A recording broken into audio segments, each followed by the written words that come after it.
L'usine Stadler, en plein cœur de la Suisse allemande, c'est ici que se construit le futur train à crémaillère du Puy-de-Dôme. En ce moment, les ouvriers s'activent, le panoramique des dômes doit être livré dans les prochaines semaines. Les 2 premières rames commencent à prendre forme dans les ateliers. Reste à les habiller, peinture, branchements électriques et revêtement des sols et des plafonds.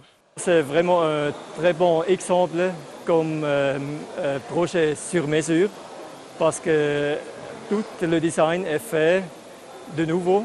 L'avant du train en fibre de verre renforcée est bien spécifique. Jamais la société Stadler n'avait utilisé un tel design.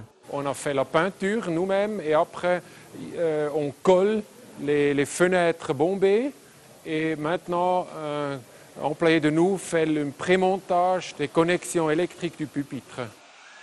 Pendant ce temps-là, dans un autre atelier, les ouvriers fabriquent des éléments essentiels que l'on appelle des bogies et qui iront se fixer sous les wagons. On commence par le cadre. On a un cadre de bogies en acier et là-dessus on monte les essieux avec les roues, les tambours pour les divers systèmes de frein pour la crémaillère. Vous avez au milieu la roue dentée, après il y a l'engrenage et le moteur.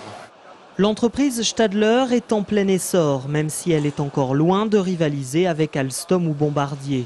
Stadler emploie 3500 personnes et annonce un chiffre d'affaires de 1,5 milliard d'euros en 2010. Ici, le train à crémaillère est un produit phare. Ce sont les leaders du train à crémaillère en Europe et dans le monde.